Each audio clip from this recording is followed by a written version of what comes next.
कोई भी धार्मिक कृत्य अक्षय फल की प्राप्ति कराने वाला होता है। श्रीमद् भागवत के माध्यम से आप लोग भगवान के लीलाओं का श्रवण कर रहे हैं। आज छठा दिन है।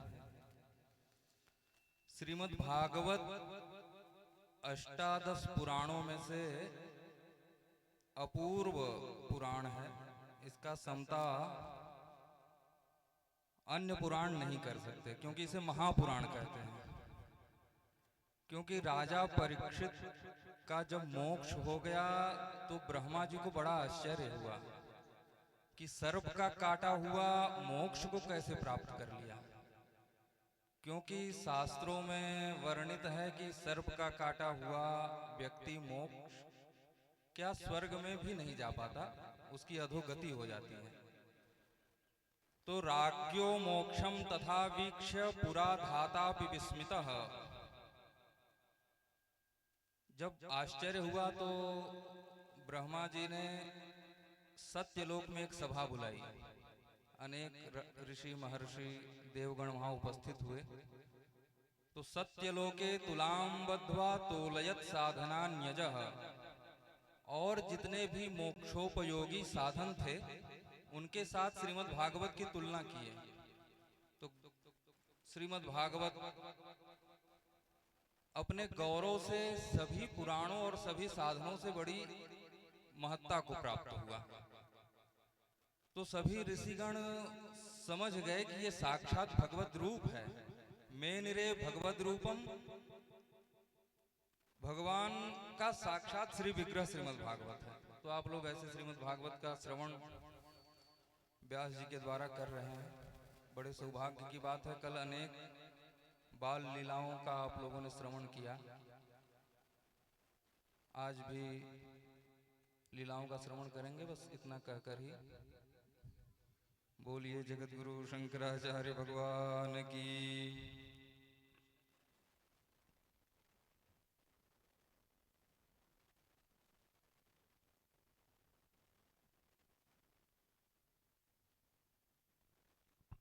बहुत बोलने का अभ्यास नहीं है, इसलिए हम कम ही बोल पाते हैं।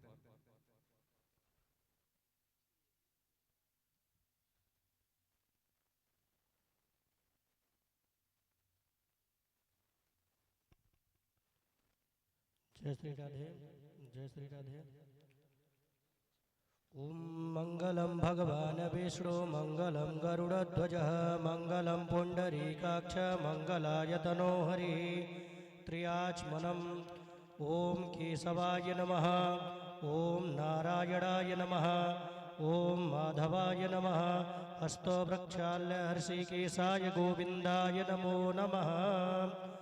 पवित्रीकरणम् ओम पवित्र पवित्रो वा सर्वावस्थांगतोऽपि वा यस्मरेत् पुंडरीकाक्षं सवायाभ्यन्तरा शुचि। ओम पुंडरीकाक्ष पुनाद पुंडरीकाक्ष पुनाद पुंडरीकाक्ष। हस्ते अक्षतपुष्पाणि गृहीत्वा शान्ति पाठं पठेयुः।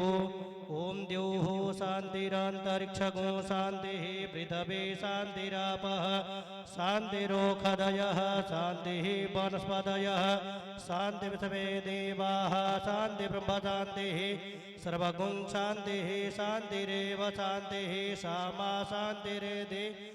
यतो यतः समीहसे ततो नो अभयं कुरु सन्नः गुरुप्रजाभ्यो भयन्नः। पशुभ्यः सुशान्तिर्भवतु सर्वारिष्टशान्तिर्भवतु।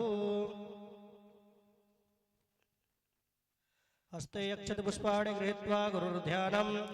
ओम गुरुर्ब्रह्मा गुरुर्विष्णु गुरुर्देवो महेश्वरः गुरुर्साक्षात् परं ब्रह्म तस्मै श्री गुरवे नमः।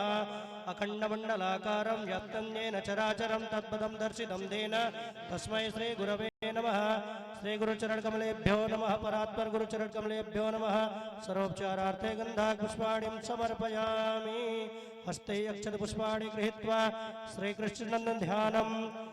ओम वंशी विभूषित करानवनीरदाभात् पीताम्बराधरो बिडबिम्बफलाधरोष्ठात् पूर्णेन्दु सुन्दरमुखाधरवेन्दु नेत्रं कृष्णात् परं किमपि तं त्वमहं न जाने। श्रीकृष्णचरणकमलेभ्यो नमः।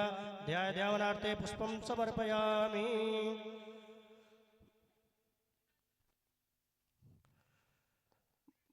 ओम मोखदेः प्रतिमोदध्वं पुष्पवतेः भ्रसोपरेः अथवा इव सस्वरे विरुदः पार इष्णवः पुष्पाणि पुष्पमालां च समर्पयामि दुर्वाकुरान् समर्पयामि बिल्वपत्रं समर्पयामि धूपम अग्रापयामि ओम धूरसि धूर्वधूर्वन्तं धूर्वदञ्जोस्मान् धूर्वदितं धूर्भयं भयं धूर्वामः देवानां वशिवह्नितमगोसतमं पवृतमं जुष्टतमं देवहोतमम् ओम चंद्रमा मनसो जातचक्षुः सूर्यो अजायत श्रोत्राद्वायुष्य प्राणस्य मुखादग्निरजायत धूपदीपान्ते हस्तो प्रक्षाल्य अमृततुल्यं नैवेद्यं नैवेदयामि ओम नाभ्या आसीदन्तरिक्षगोशेषणोर्द्योः समवर्तता बुद्भ्यां भूमृदिशः श्रोतान् दधा लोकान् अकल्पयन् पंचग्रामुद्या प्रदर्शयत ओम प्राणाय स्वाहा पानाय स्वाहा व्यानाय स्वाहा उदानाय स्वाहा समानाय स्वाहा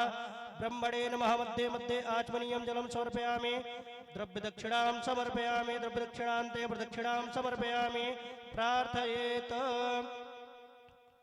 ओम करारविन्देन पदारविन्दं मुखारविन्दे विनवेशयन्तं वटस्य पत्रस्य कुटीशयानं बालमुकुन्दं मनसा स्मरामि श्री कृष्ण कमलेभ्यो नमः सर्वोपचारार्थे गन्धापुष्पाणि समर्पयामि प्रार्थनापूर्वकं नमस्करोमि हस्ते जलमादाय अनेन पूजनाख्येन कर्मणा श्री कृष्ण कमलेभ्यो नमः सर्वोपचार प्रियतां नमः अथ व्यासपीठ पूजनम ओम स्वस्तेन इंद्रो बृहस्तवाः स्वस्तेन पूषा विश्ववेदाः स्वस्तेनस्तारिक्षो अरिष्टनेमिः स्वस्तेनो बृहस्पतिर्दधातु मृगदशवा मरुतः प्रश्निमातरः सुभञ्जावानो मृगदे कोजगमयः अग्निजिह्वा मनवः सोजजक्षसु हरि ओम नारायणं नमस्कृत्यं नरं चैव नरोत्तमं देवीं सरस्वतीं व्यासं ततो जयति मुदीरयेत् श्री व्यासदेवताभ्यो नमः सर्वोपचारार्थे गन्धापुष्पाणि समर्पयामि प्रार्थनापूर्वकं नमस्करोमि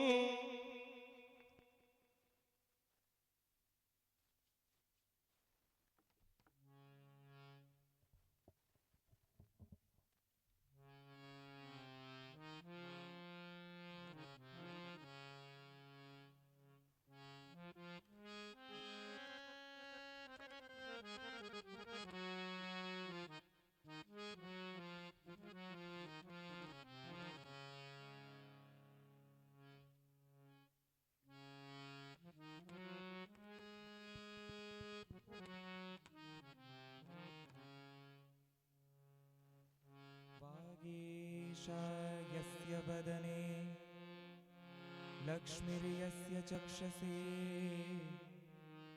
यस्यास्ते हृदयं संवित् तं नृसिंहमहं भजे तरणिशतशवर्णं कर्णगूर्णद्विरेफा बलिबलितकपोलोद्दामदानाभिरामम् गिरिशगिरिसुताभ्यां लालितं नित्यमङ्गे स्वजनभरणशीलं शीलये विघ्नराजम् यं प्रव्रजन्तमनुपेतमपेतकृत्यं द्वैपायनो विरहकातराजुहाव पुत्रेति तन्मयतया तरवोऽभिनेदुः तं सर्वभूतहृदयं मुनिमानतोऽस्मि कान्तिस्थितां विशति निन्दितुषार यत्रैकतो विलसितान् मशिताङ्गशोभा वृन्दावनेऽपि कृतया मुनगाङ्गसङ्गम्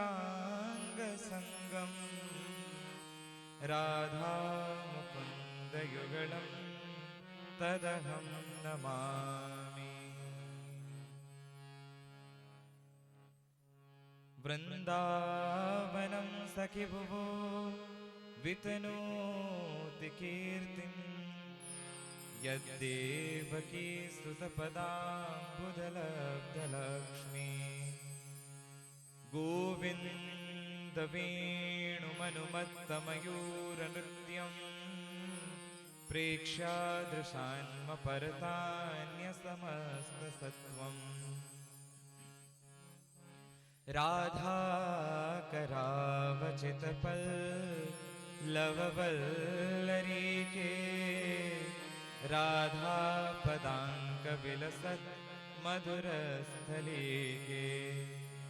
राधा यशोमुखरमत्तखगावलीके राधा विहार विपिने रमतां मनो मे।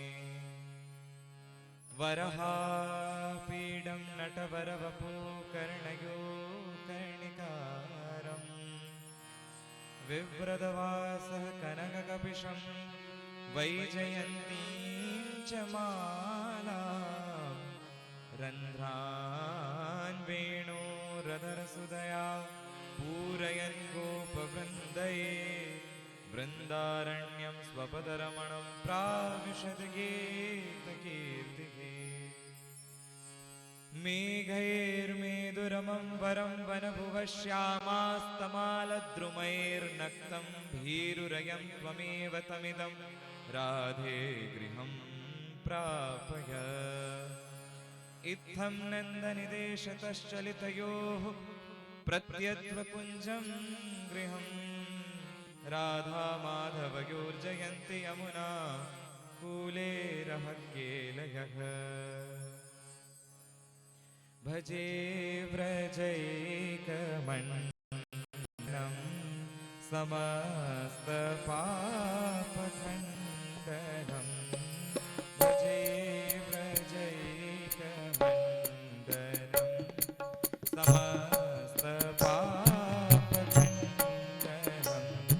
स्वभक्तचेतरञ्जनं सदैव नन्दनन्दनं। स्वभक्तचेतरञ्जनं सदैव नन्दनन्दनं। सुपीच्छगुच्छमस्तकं सुनादवेणुहस्तकम् अनङ्गरङ्गसागरम्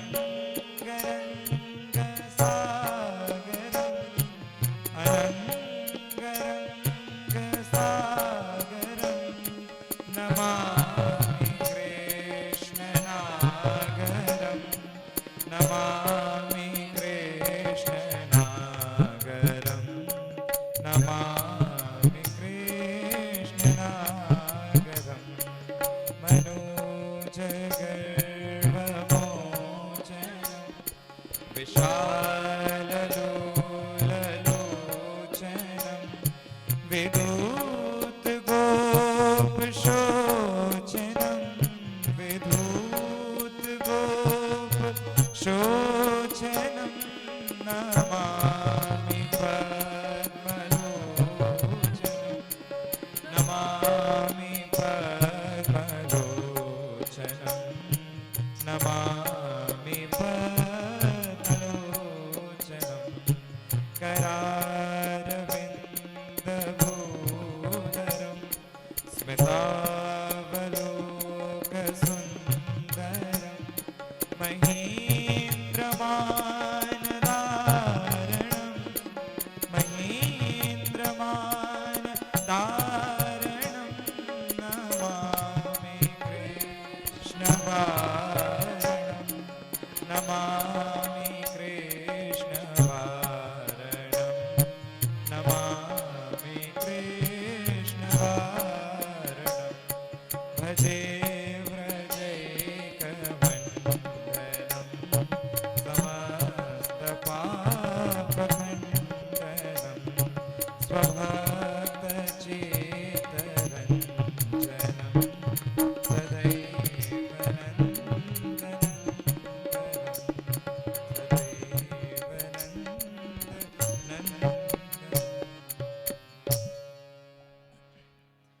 अपने अंतःकरण के शुद्धि के लिए मन और वाणी को पवित्र करने के लिए 2-4 बार मिलजुल कर भगवान नाम संकीर्तन करें।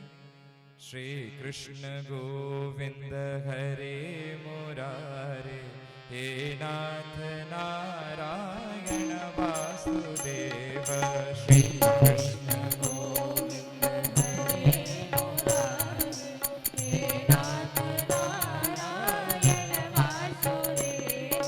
श्री कृष्ण गोविंद हरे मुरारे, हे नाथ नारायण वासुदेव। श्री कृष्ण गोविंद हरे मुरारे, हे नाथ नारायण वासुदेव। हे नाथ नारायण वासुदेव, हे नाथ नारायण वासुदेव। हे नाथ नारायण वासुदेव, हे नाथ नारायण वासुदेव। श्री कृष्ण गोविंद हरे मुरारे, हे नाथ नारायण वासुदेव। श्री कृष्ण गोविंद हरे मुरारे, हे नाथ नारायण वासुदेव। प्यारे जरा तो मन में विचारो, क्या साथ लाए अरुले चलोगे। प्यारे जरा तो मन में विचारो, क्या साथ लाए अरुले चलोगे। जहाँ सदा साथ यही पुकारो, गोविंद दामोदर माधवेति। जहाँ सदा साथ यही पुकारो, गोविंद दामोदर माधवेति। गृहे गृहे गोपवधू कदम्बा, सर्वा मिलित्वा समवाप्य योगम्। गृहे गृहे गोपवधू कदम्बा, सर्वा मिलित्वा समवाप्य योगम्। पुण्यानि नामानि जपन्ते नित्यं, गोविन्द दामोदर माधवेति। पुण्यानि नामानि जपन्ते नित्यं, गोविन्द दामोदर माधवेति। गोविन्द दामोदर माधवेति, हे कृष्ण हे यादव हे सखेति। गोविन्द दामोदर माधवेति, हे कृष्ण हे यादव हे सखेति। श्री कृष्ण गोविंद हरे मुरारे, हे नाथ नारायण वासुदेव। श्री कृष्ण गोविंद हरे मुरारे, हे नाथ नारायण वासुदेव। हे नाथ नारायण वासुदेव, हे नाथ नारायण वासुदेव। हे नाथ नारायण वासुदेव, हे नाथ नारायण वासुदेव। बोलिए श्री वृंदावन बिहारी लाल की, श्री अयोध्या नाथ की, श्री हनुमान जी महाराज की। अपने सनातन धर्म का नारा उच्च स्वर में लगाएंगे। धर्म की अधर्म का प्राणियों में विश्व का गौ हत्या गौ माता की। बोलिए जगत गुरु शंकराचार्य भगवान की, श्री जगदम्बा महारानी की, श्री नर्मदा मैया की, श्री सुखदेव जी महाराज की, श्री भागवत महापुराण की। हर हर महादेव।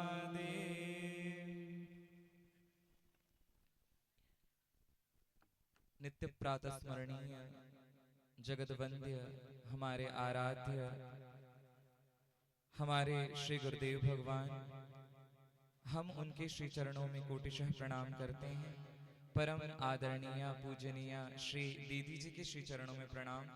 परम श्रद्धेय आदरणीय श्री दोनों ब्रह्मचारी जी के श्री चरणों में प्रणाम। हमारे श्री कलाकार बंधु, हमारी बालिकाएं, आप लोग कल भगवान के बाल लीलाओं का श्रवण कर रहे थे। भगवान नंदनंदन श्री कृष्णचंद्र अपने भक्तों को सुख देने के लिए ये लीलाएं करते हैं। ये जो अनेक लीलाएं हो रही हैं भगवान से, ये हमारे और आपके लिए हो रही हैं। भगवान व्रज में नित्य प्रति लीलाएं करते रहते हैं। एक दिन छोटे से श्याम सुंदर को यशोदा जी ने तैयार किया। उस दिन भगवान की जन्म नक्षत्र थी, रोहिणी थी, अष्टमी थी, तो वर्षगांठ थी भगवान की। तो माँ ने बड़ा सुंदर तैयार किया छोटे से श्याम सुंदर को, पीतांबर धारण कराया और सुंदर केश सवार दिए, उस पर एक मोती की अलकावली रख करके और उसमें एक मोर पंख लगा दिया, मस्तक पर तिलक, कानों में छोटे छोटे कुंडल, अद्भुत श्रृंगार करके मैया ने कहा, लाल जी आप यहीं रहिएगा, कहीं जाइएगा मत। ऐसा कह करके मैया चली गई। अब ठाकुर जी एक जगह रहने वाले हैं क्या? घुटनों के बल चलते हुए श्याम सुंदर घर से बाहर निकले, गोष्ठ में चले गए। जहां गायें बंधी हुई थी वहां चले गए और गोष्ठ में जाकर के देखा तो बहुत सारा गोबर का ढेर लगा हुआ था। उस गोबर के ढेर में जाकर के ठाकुर जी खेलने लगे। वहां गोबर का कीचड़ था, गौमूत्र और गोबर मिलके बहुत कीचड़ हो गया था। ठाकुर जी उसी गोबर में खेलने लगे। अब खेल इतना खेलने लगे, अपने अंग प्रत्यंग में गोबर ही गोबर लपेट लिया पूरा। कुछ भी नहीं दिखता है, केवल उनके दो नेत्र और उनकी दंत आगे के दो दांत ही दिख रहे हैं भगवान के। अब यशोदा मैया आई, लाला, ओ लाला किधर हो, देखो मैं तुम्हारे लिए क्या लेकर आई हूं। अब मैया ढूंढ रही हैं, जहां तहां देखा मैया ने, कहीं दिखाई नहीं दिए। इतने में ही मैया गोष्ठ में पहुंची। तो जब माँ ने गोष्ठ में देखा श्याम सुंदर को, और श्याम सुंदर ने जब माँ को देखा, तो मैया तो पहले मुस्कुरा रही हैं। मैया देख रही हैं लाल जी को, तो बस केवल उनके दो नेत्र और आगे की दो दंत पंक्ति दिख रही है। मैया हंस रही हैं और ठाकुर जी भी उन्हें देखकर हंस रहे हैं। लेकिन मैया को फिर क्रोध आया। मैया कहती हैं, पंकाभिषिक्त वपुषः प्रसवीक्ष सद्यः। पंख से अभिषिक्त होकर, सद्य माने अभी अभी, जो अभी अभी पंख से अपना अभिषिक्त किया है, पंख यानी कीचड़। कहते हैं, पंकाभिषिक्त वपुषः प्रसवीक्ष सद्यः दामोदरं वदति कोपवशात् यशोदा। कोप के वशीभूत होकर के दामोदर को मैया डांट रही हैं। क्या कह रही हैं? त्वं शूकरोऽसि गत जन्मनि पूतनारे इत्युक्त सस्मित वचो वतनो मुरारिः। त्वं शूकरोऽसि, अरे लाला, कोप के वशीभूत होकर मैया कह रही, अरे लाला, त्वं शूकरोऽसि गत जन्मनि पूतनारे, क्या तुम पहले जन्म में शूकर थे क्या, सुअर थे क्या? जब मैया ने क्रोध में डांटा तो भगवान मैया को देखकर हंसने लगे और भगवान को बड़ा आश्चर्य हुआ।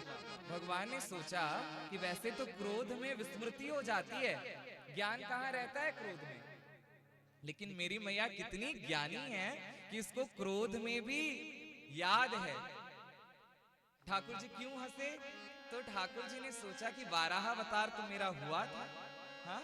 इसलिए मैया मुझे कहती है त्वम शू करोसि गत जन्मनि पूतनारे इत्युक्त सस्मितवतो वचनो मुरारिहि।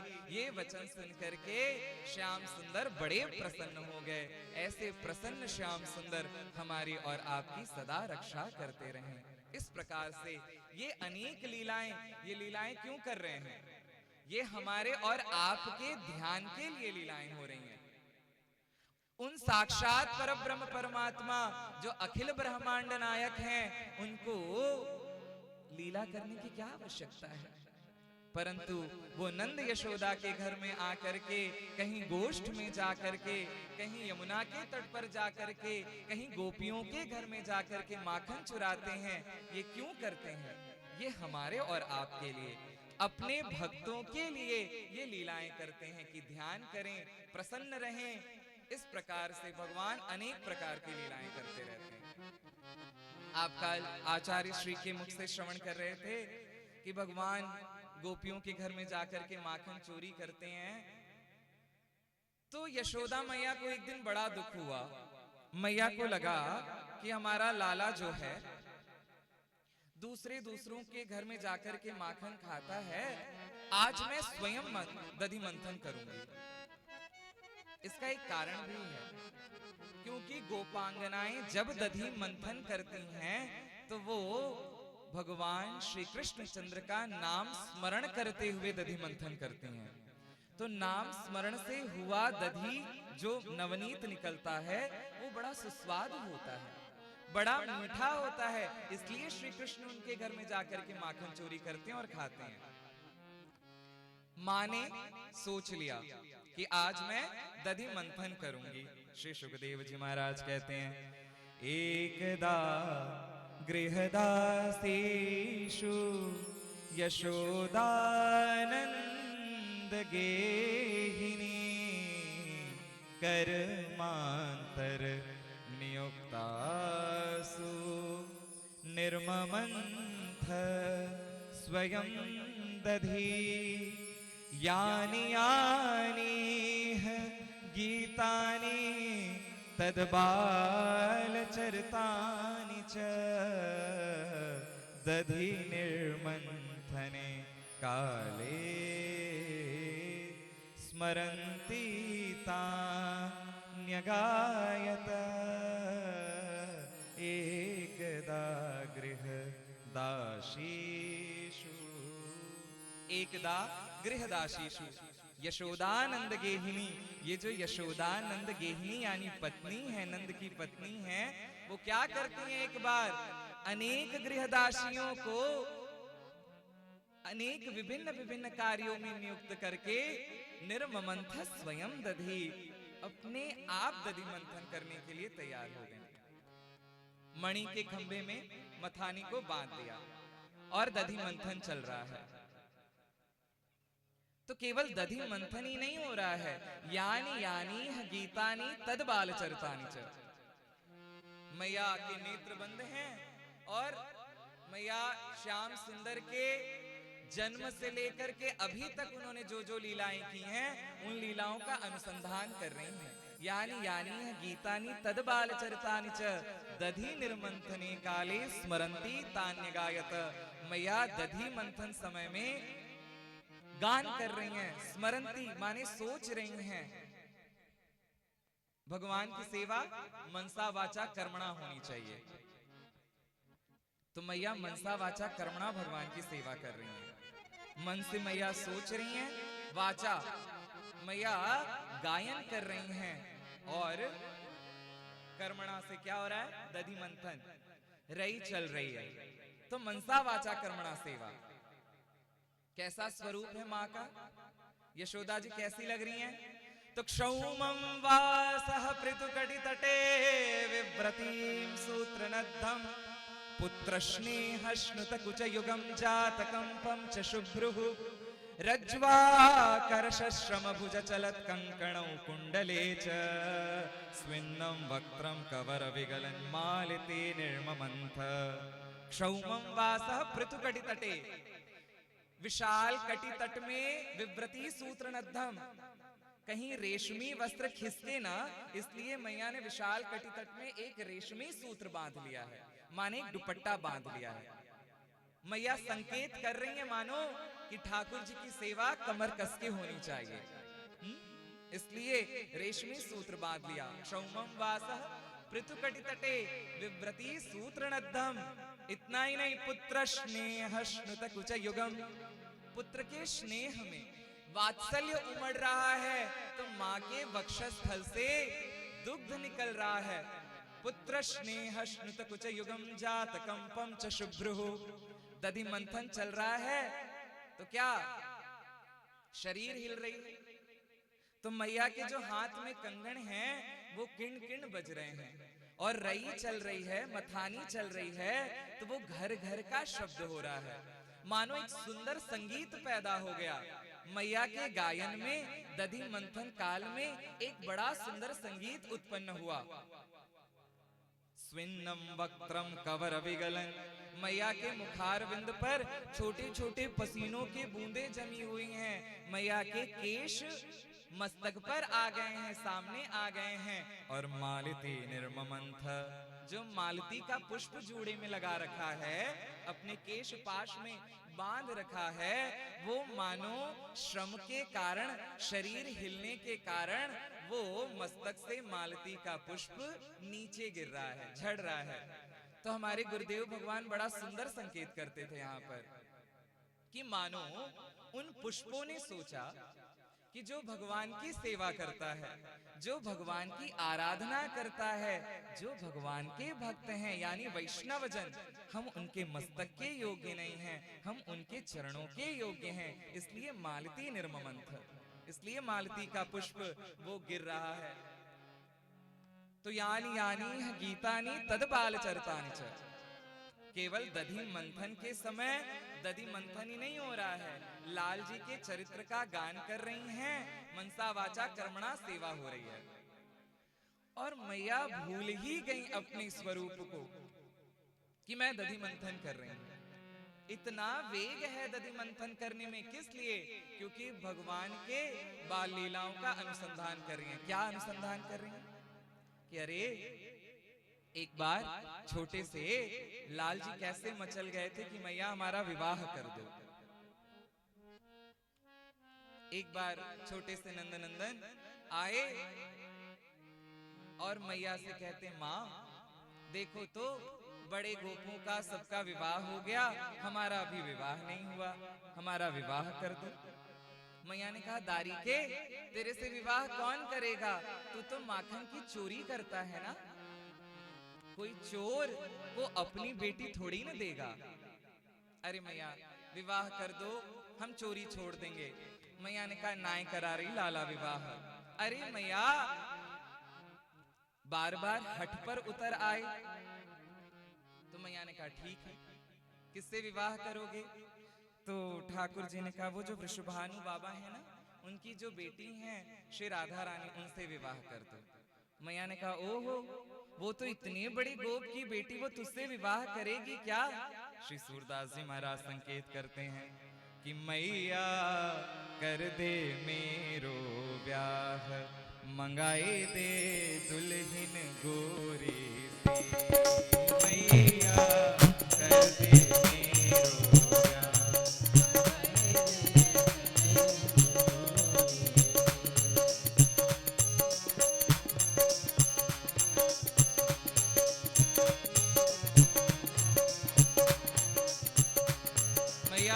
मेरो एक दुल्हन ला दो।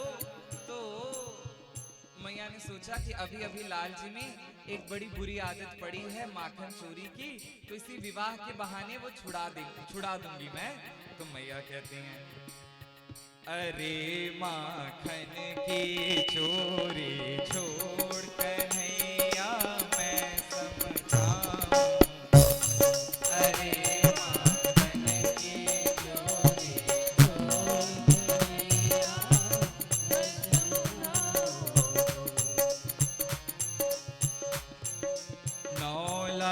गऊ में नंद बाबा के नित नव माखन हो। 9 लाख गौ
क्या ठीक है लाला, करा देती हूँ तुम्हारा विवाह। किससे करना चाहते हो? भगवान बोल पड़े, राधिका गोरी से, विरज की छोरी से, राधिका गोरी से, विरज की छोरी से, मैया करा दे मेरो प्यार। राधिका गोरी से, विरज की छोरी से, मैया करा दे मेरो प्यार। मैया विवाह कराओ, मुझे क्या सुख मिलेगा लाल जी? तो छोटे से श्याम सुंदर कहते हैं, छोटी सी दुल्हनिया तेरे आंगन में डोलेगी, छोटी सी दुल्हनिया तेरे आंगन में डोलेगी, झुनझुन पायल के धुन तेरे आंगन में गूंजेगी, झुनझुन पायल के धुन तेरे आंगन में गूंजेगी। और गोरे गोरे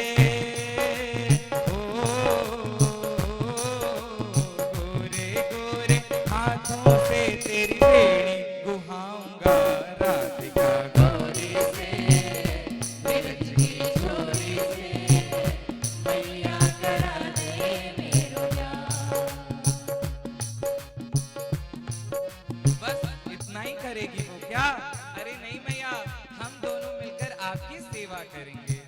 चंदन की चौकी पे मैया तुझे बिठाऊंगा, चंदन की चौकी पे मैया तुझे बिठाऊंगा, अपनी प्यारी राधा से तेरे चरणन को दबवाऊंगा, अपनी प्यारी राधा से तेरे चरणन को दबवाऊंगा, भोजन तुझे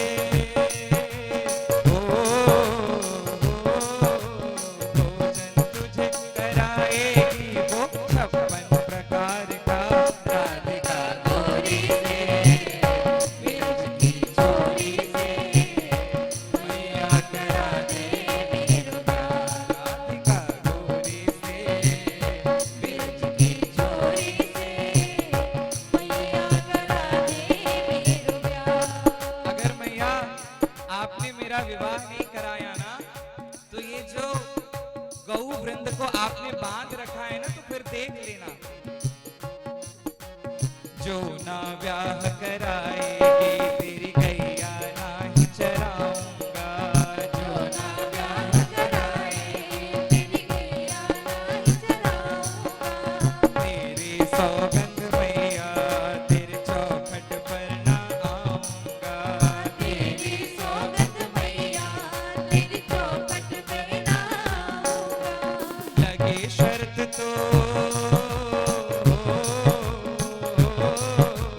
लगे शर्त तो मजा आएगा जीत हार का, राधिका गोरी से, विरज की छोरी से, मैया करा दे मेरो प्यार। राधिका गोरी से, विरज की छोरी से, मैया करा दे मेरो प्यार।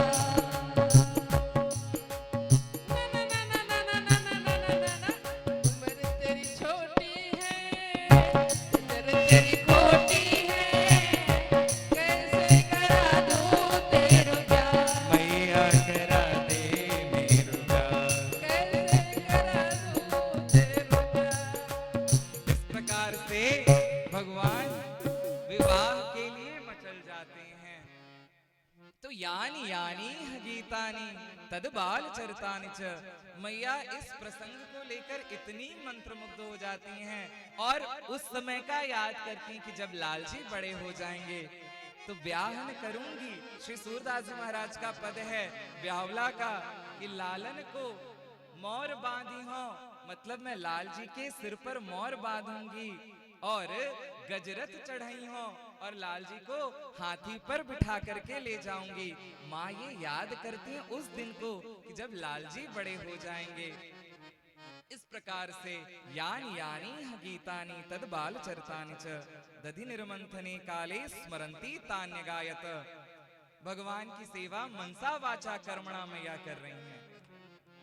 इधर मैया ठाकुर जी सोए हुए थे पर्यंक पर। भगवान उठे, भूख लगी उन्हें और बार बार मैया को आवाज लगाते, लेकिन मैया सुनती कहाँ है, क्योंकि मैया तो दधी मंथन करने में व्यस्त है।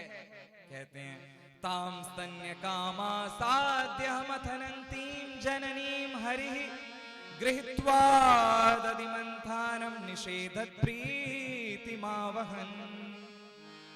भगवान जो हैं स्तन्य काम होकर के आए, माने दूध पीने की इच्छा से आए, दूध पीने की तीव्र इच्छा हुई, पर्यंक से उठे, नीचे उतर रहे हैं, लेकिन पलंग ऊंचा है ना, तो नीचे उतरने में कठिनाई हो रही है।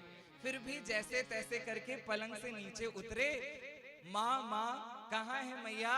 तो घर घर की आवाज आ रही थी। ओह, लग रहा है दधी मंथन कर रही है मैया। भगवान वहां गए, देखा तो मैया के नेत्र बंद हैं, अश्रुपात हो रहे हैं, दधी मंथन चल रहा है। तो ताम स्तन्य कामा साध्य मथनंतीम जननीम हरि। जो जननी है भगवान की, वो मंथन कर रही हैं। तो ठाकुर जी ने क्या किया? माँ को भी दूध पिलाने की इच्छा हुई, क्योंकि पुत्र स्नेह स्नुत कुछ युगम, और यहाँ पे स्तन्य काम होकर भगवान आए ही हैं, तो दोनों को ही इच्छा हुई दूध पीने की और पिलाने की। तो गृहीत्वा दधि मंथानम, पकड़ लिया मथाने को, निषेधत प्रीतिमावहन, हटा दिया मथानी, और हठात ठाकुर जी एक पैर अपना मैया के गोद में रखे और दोनों हाथ गले में करके मैया के गोद में बैठ गए। मैया दधी मंथन मत करो। मैया भी किनारे दधी मथानी को हटा करके लाल जी को अपने अंक में रख करके और वक्षस्थल को श्याम सुंदर के मुखारविंद पर दे दिया। भगवान बड़े प्रेम से दूध पी रहे हैं माँ का। दूध पीते समय श्याम सुंदर के नेत्र बड़े चंचल हैं। एक स्तनपान कर ही रहे हैं और दूसरे वक्षस्थल पर भी हाथ रखा हुआ है भगवान ने, मानो ये भी हम ही पिएंगे। इस प्रकार से भगवान बड़े त्वरा के साथ दूध पी रहे हैं। माँ को भी बड़ा आनंद आ रहा है और दूध पिलाते हुए श्याम सुंदर की मैया छटा देख रही हैं। श्याम श्री अंग है और घुंघराले केश हैं, बड़े बड़े नेत्र जो हैं वो चंचल हैं, कभी मैया को देख रहे हैं, कभी उधर देख रहे हैं, कभी उधर देख रहे हैं, इस प्रकार से। और पैर को भगवान ने मैया के आंचल में फंसा रखा है, तो निकालने का प्रयास कर रहे हैं ठाकुर जी। आपने देखा होगा जब छोटे बालक का पैर आंचल में फंस जाए तो निकालने का प्रयास करते हैं। लाल जी निकालने का प्रयास कर रहे हैं, तो बार बार मैया श्याम सुंदर को पुचकारती हुई, शतघन चुंबन करते हुई और आंचल को हटाया, और जो दुग्ध बिंदु श्याम सुंदर के मुखारविंद पर लगे हुए हैं, उन्हीं रेशमी आंचल से मैया उसे पोंछ रही हैं, हटा रही हैं। इस प्रकार से दूध पीते हुए लालन की बड़ी शोभा हो रही है। ये शोभा, ये ध्यान करने लायक है। जो बड़े बड़े ऋषि मुनि जंगल में बैठे रहते हैं, वो क्या करते हैं? वो इन्हीं लीलाओं का ही ध्यान करते हैं कि श्याम सुंदर की दूध पीते कैसी शोभा हो रही है, श्याम सुंदर गाय चरा रहे हैं तो कैसी शोभा हो रही है। इतने में ही मैया ने दूध रख रखा था अंगीठी पर, अग्नि पर दूध रखा था, उसमें उफान आ रहा था, वो दूध अग्नि में गिर रहा था। तो मैया को ध्यान में आया, मैया को लगा कि ये दूध अग्नि में गिर रहा है, उफन रहा है, श्याम सुंदर बाद में जब दुग्ध मांगेंगे तो मैं क्या दूंगी। इसलिए मैया को लगा कि वो दूध बचा लेना चाहिए, और दूध आग में गिरे ये भी अच्छी बात नहीं है। तो मैया दूध बचाने की दृष्टि से श्याम सुंदर को वहीं एक वस्त्र बिछाती हैं, लाल जी को पधराती हैं और कहती हैं मैं दूध बचाने जा रही हूँ। परंतु जहां नंद बाबा के 9 लाख गायें थी, वहां पर मैया 1 लीटर दूध के लिए, 1 किलो दूध के लिए अथवा 2 किलो दूध के लिए भाग रही है मैया बचाने के लिए। जहां दूधों का ही, दूध की नदियां बह रही हैं, तो कहते हैं कि 9 लाख गायों का दूध 1 लाख गाय पीती थी, और 1 लाख गायों का दूध 10,000 गाय, 10,000 गायों का दूध 1,000, 1,000 गायों का दूध 100 गाय, 100 गायों का दूध 10 गायें पीती थी, और 10 गायों का दूध 1 गाय पीती थी। और उस 1 गाय का दूध हमारे लालन पीते हैं, श्याम सुंदर पीते हैं। क्यों उस 1 गाय का दूध पीते हैं? क्योंकि उसके दूध में पद्म की तरह सुगंधी है, इसलिए उसका नाम था पद्मगंधा। पद्म माने कमल, कमल के समान उस दूध में सुगंधी है, और विशेष प्रिय पद्मगंधा का ही है लाल जी को। अग्नि पर पद्मगंधा का ही दूध था। उसे बचाने के लिए श्याम सुंदर दौड़े, मां दौड़ी, और श्याम सुंदर तो क्रोध आया, और उस दूध ने सोचा, जो अग्नि पर उबल रहा था, उस दूध ने सोचा कि जब ठाकुर जी भगवान श्याम सुंदर माँ का ही दूध पीकर तृप्त हो रहे हैं, तो फिर मेरी क्या आवश्यकता? लगता है तपश्चर्या में कोई कमी रह गई थी, जो ठाकुर जी ने हमें अंगीकार नहीं किया, स्वीकार नहीं किया, वो तो अपनी माँ का ही दूध पीकर। तो ये जीवन जीकर क्या रखना है इस जीवन को, जो ठाकुर जी ने हमें अंगीकार नहीं किया, स्वीकार नहीं किया। इसलिए झोंक दो अपने को आग में, ठाकुर जी हमें ग्रहण करें।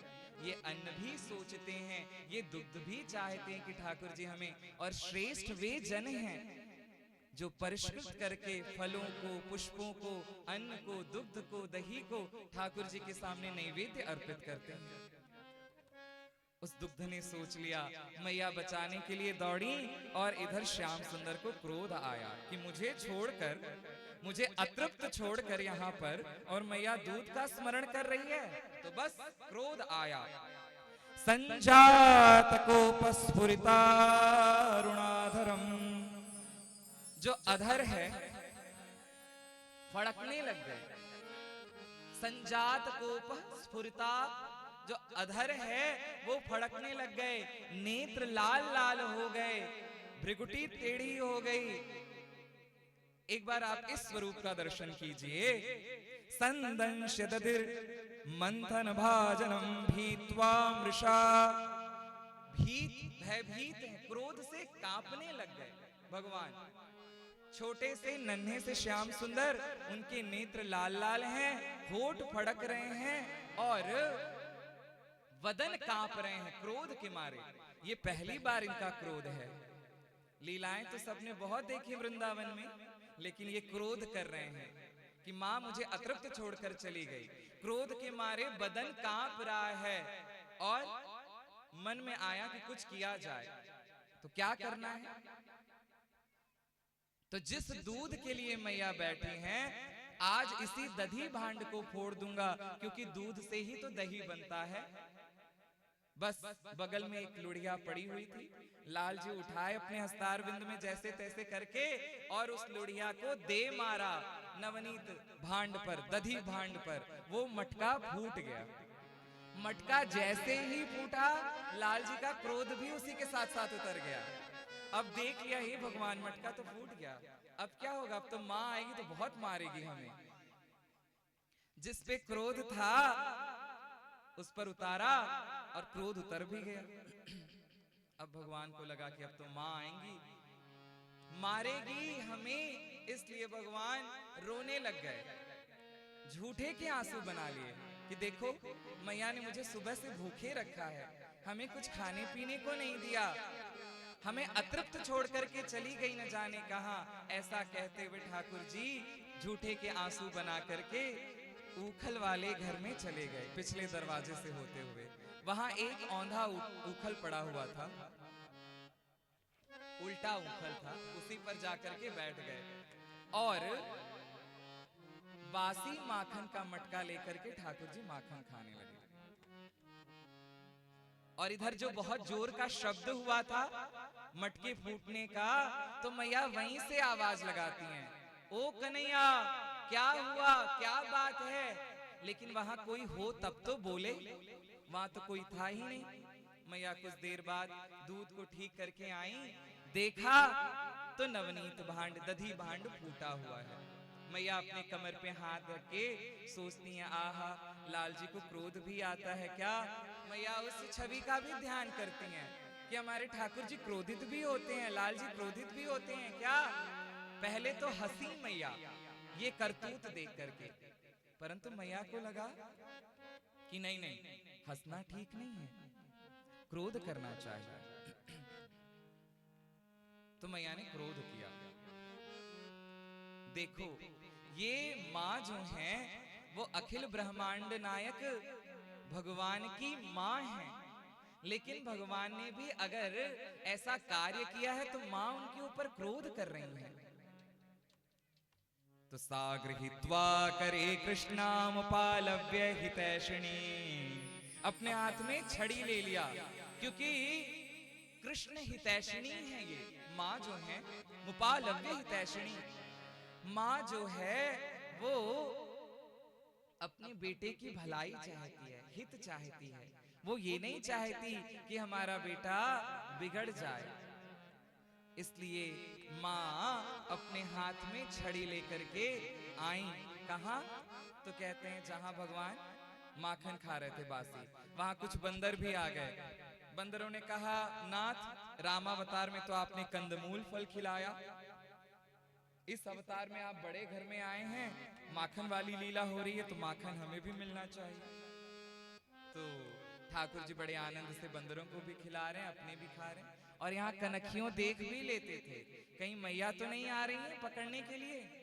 और जैसे ही मैया आई, श्याम सुंदर को पकड़ने के लिए उद्यत हुई, वैसे ही भाग खड़े हुए।